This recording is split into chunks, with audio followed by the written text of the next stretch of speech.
Hey guys, life में पैसे की क्या इम्पोर्टेंस है ये हम सभी बहुत अच्छे से जानते हैं। पैसा होगा तो ही हम अपनी डेली नीड्स, डिजायर्स को फुलफिल कर सकेंगे। आज की बुक समरी में हम बेबीलोन शहर की बात करेंगे, जो कि एक टाइम पे दुनिया की सबसे रिच, पावरफुल सिटीज में से एक था।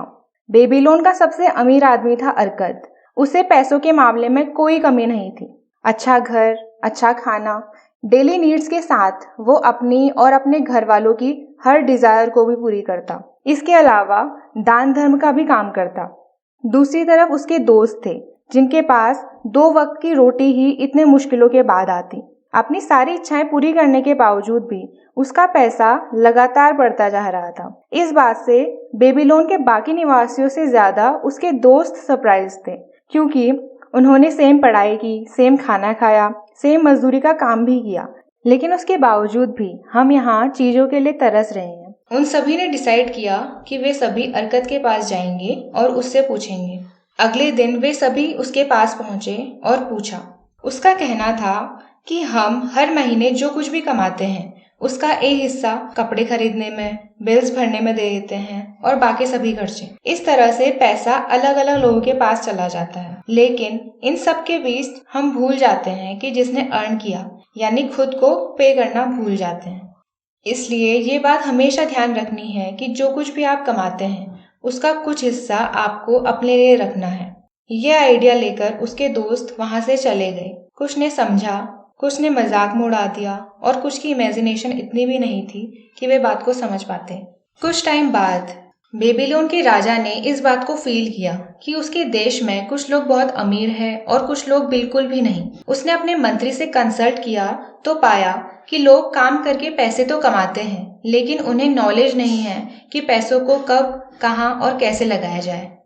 ये सब कहते हुए मंत्री ने राजा को अरकद के बारे में बताया। राजा ने अरकद को बुलाया और उससे कहा कि उसके पास जो भी नॉलेज है उसे बाकी लोगों में भी बांटा जाए, ताकि बेबीलोन डेवलप हो सके। अरकद के कहने पर 100 लोगों को बुलाया गया। उनसे कहा गया कि उन्हें 7 सिंपल तरीके बताए जाएंगे वेल्थ पैदा करने के। उनमें से सबसे पहला तरीका है start your purse to fattening, यानी कि आप जो कुछ भी एक महीने में या एक दिन में कमाते हैं उसका 10% सबसे पहले अपने आप को दें और बाकी का अदर एक्सपेंडिचर में। 10 कॉइन्स जो आपको मिल रहे हैं उसके बदले एक को अपने पास संभाल कर रखें। सेकेंड रूल है कंट्रोल योर एक्सपेंडिचर। हम में से काफी सारे लोग हैं जिन्हें महंगे डिवाइसेस का शौक होता है और वो हर 3 महीने में अपना मोबाइल चेंज करते रहते हैं। इससे शायद उन्हें लगता है कि वो टेक्नोलॉजी से जुड़ रहे हैं, या इसका रीजन हो सकता है शो ऑफ। और इस आदत की वजह से कुछ लोग कर्ज में पड़ जाते हैं, क्योंकि वो जब पैसा ना हो तब भी इस हैबिट को छोड़ नहीं पाते हैं। इसलिए अपने एक्सपेंडिचर में अपनी नजर टिका के रखें और सोच समझ के खर्च करें। थर्ड रूल है मेक द गोल्ड मल्टीप्लाई, यानी कि जो भी पैसा आप जमा कर रहे हैं उसे इन्वेस्ट करें। अब ये भी बिना सोचे समझे नहीं, बल्कि किसी ऐसे आदमी के एडवाइस में जो इस फील्ड की नॉलेज रखता हो। पैसे को अगेन री इन्वेस्ट करें ताकि आपका पैसा बढ़ सके। बेबीलोन की दीवारें आज भी दुनिया की सबसे सुरक्षित और मजबूत दीवारों में से एक है। बेबीलोन के चारों तरफ वॉल्स बनी हुई थी ताकि दुश्मनों के हमले से इसे बचाया जा सके। तो सेम आपको भी जो भी पैसा आपके पास है उसे लॉस से बचाना है। फोर्थ रूल यही कहता है कि अपने पैसे को गलत जगह इन्वेस्ट होने से या गलत लोगों को देने से पहले सोचें और किसी एक्सपीरियंस्ड पर्सन की सलाह लें। फिफ्थ रूल है इंश्योर अ फ्यूचर इनकम। हमारी लाइफ में आगे क्या होगा हम नहीं जानते। अर्श से फर्श तक पहुंचने का अंदाजा बहुत ही कम लोगों को होता है। इसलिए अपने फ्यूचर के लिए कुछ पैसा बचा के रखें ताकि एडवर्स कंडीशन में भी आप या आपकी फैमिली सरवाइव कर सके। लॉकडाउन के कारण हमारी जिंदगी में काफी ज्यादा असर हुआ है। बहुत सारे लोगों की जॉब चली गई, जो कि उनका अकेला सोर्स था पैसे कमाने का। इस तरह के इंसिडेंट्स लाइफ में न जाने कितनी बार हो। इसके लिए हमारा रूल ये है कि increase your ability to earn. अपने स्किल्स को जानने की कोशिश करें, केवल एक सोर्स पर डिपेंड ना रहें। Find other sources and make money for you. Final यानी 7th रूल है ओन योर ओन होम। अरकद का कहना था कि बेबीलोन में मैक्सिमम लोगों के खुद के घर नहीं है, इसलिए अपनी लाइफ में ऐसी कोशिश करें कि आपका खुद का घर हो। सबसे पहले ये आपको एक सिक्योर फीलिंग देगा कि you have something, a life long investment. और दूसरा, यह आपके रहने की कॉस्ट को भी रिड्यूस करेगा। इस रिड्यूस्ड कॉस्ट को आप बाकी जगह यूज कर सकते हैं। इन्हीं सब 7 रूल्स को फॉलो करके बेबीलोन के ज्यादातर लोग आगे बढ़े। अरकद अब बूढ़ा हो चला था। एक दिन उसने अपने बेटे निनेवे को अपने पास बुलाया और कहा, तुम्हें प्रूफ करना होगा कि तुम मेरी जायदाद के हकदार हो।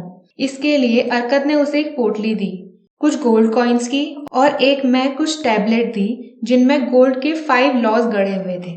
उन्हें लेकर निनेवे व्यापार के लिए दूसरे देश चला गया। वहां उसे कुछ साथी मिले जिन्होंने उसे बताया कि कुछ दिन बाद घोड़ों की रेस होने वाली है। अगर उसमें पैसा लगाएंगे तो दुगनी कीमत मिलेगी। निनेवे तैयार हो गया। उसने पैसा लगाया और अपना पैसा डुबा दिया। बाद में उसे पता चला कि जो साथी उसे मिले थे वो ऐसे ही पैसे वालों को ठगने का काम करते थे और इसी तरह की कुछ गलतियां करते हुए उसने अपना सारा पैसा खो दिया। उसके बाद उसका ध्यान उन 5 लॉज में गया जिन्हें अपने मन में उतारकर अगले 10 सालों में उसने अपने पिता के दिए हुए गोल्ड से भी कई गुना ज्यादा गोल्ड कमा लिया। वो 5 लॉज थे। गोल्ड उस पर्सन के पास आसानी से आएगा जो अपनी अर्निंग का 10% अपने फ्यूचर के लिए रखेंगे और उसे वाइसली इन्वेस्ट करेंगे। सेकंड लॉ है, पैसा पाने के लिए आपके मन में खुद भी इच्छा होनी चाहिए ताकि जब भी अपॉर्चुनिटी आए आप उसे ग्रैब करके पैसे को कई गुना कर सकें। थर्ड लॉ है, गोल्ड उसी के हाथ में रहता है जो इसे वाइसली इन्वेस्ट करे और इसकी सेफ्टी के लिए वर्क करे। फोर्थ लॉ है, गोल्ड उस पर्सन के पास कभी नहीं रहेगा जो इसे वाइसली इन्वेस्ट ना करे या ऐसे बिजनेस या पर्पस पर इन्वेस्ट कर दे जिसकी उसे बेसिक नॉलेज भी नहीं है। You have to be skilled to keep your gold. Fifth law है, गोल्ड उस पर्सन के हाथ में कभी भी नहीं रहेगा जिसे आसानी से कोई भी भ्रम में डाल दे, यानी कि जो स्कैमर्स की एडवाइस को मान ले। ये थे गोल्ड के 5 लॉज। रॉबर्ट कियोसाकी का कहना है, मनी पावर का ही एक फॉर्म है। अगर आपके पास नॉलेज है कि मनी कैसे काम करता है तो आप कई गुना वेल्थ क्रिएट कर सकते हैं। अगली कहानी है दबासीर की, जो कि एक कैमल ट्रेडर है। कहानी के अकॉर्डिंग पहले दबासीर को पैसे को किस तरह से खर्च करना है इस बात की बिल्कुल नॉलेज नहीं थी, इसलिए उसने अपने दोस्तों से कर्ज लेकर अपना घर बनाया, अपनी बाकी जरूरतों को पूरा किया। लेकिन वो धीरे धीरे पूरी तरह कर्ज में डूब गया और एक दिन बेबीलोन से भाग गया। इसी तरह भागते भागते वो लूटमार के कामों में भी लग गया। इसमें भी उसे ज्यादा सक्सेस हासिल नहीं हुई। एक दिन उन पर किसी ने हमला कर दिया और गुलाम बना दिया। 2 सिल्वर के कॉइन्स पर उसे सीरिया के चीफ को बेच दिया गया। वहां उन्हें महारानियों को एक जगह से दूसरी जगह सेफली कैमल पर ले जाने की रिस्पॉन्सिबिलिटी मिली। उनमें से एक रानी थी सिरा, जिसे दबासीर ने अपनी कहानी बताई कि मैं कोई गुलाम नहीं हूँ, मैं एक फ्री मैन का बेटा हूँ। मेरे पिता बेबीलोन में सैडल मेकर है। इस पर रानी का जवाब था कि तुम कहाँ पैदा हुए इससे कोई फर्क नहीं पड़ता है। तुम्हारी सोल स्लेव की है या फ्री मैन की, ये तुम खुद साबित करो। उसकी हालत देखते हुए सिरा ने उसे एक दिन कुछ ऊंट और खाने का सामान देकर उस कैद से भागने में मदद की। उसने फैसला किया कि वो बेबीलोन की तरफ जाएगा, लेकिन न उसे रास्ता पता था, न वहां दूर दूर तक कोई बताने वाला था। वहां की तपती गर्मी में उसके पास खाना तो दूर पीने का पानी तक नहीं था। यही हाल ऊँटों का भी था, लेकिन उन्हीं सब कंडीशंस के बीच में उसने सोचा कि उसकी आत्मा स्लेव की है या फ्री मैन की। उसने डिसाइड किया कि वो उठेगा और आगे बढ़ेगा, लेकिन कभी भी एक स्लेव बनकर नहीं रहेगा। और फाइनली उसे बेबीलोन के लिए रास्ता मिल गया। और अरकत की तरह कुछ रूल्स को फॉलो करते हुए उसने आखिरकार सभी का कर्ज चुकाया और एक रिस्पेक्टफुल लाइफ जी। Where the determination is, the way can be found। क्योंकि अगर एक कर्ज में डूबा आदमी इतनी मुश्किलों के बाद इतने ऊपर उठ सकता है तो हम तो बहुत ही नॉर्मल सिचुएशंस में हैं। हमारा नेक्स्ट रूल है, nothing can take the place of work.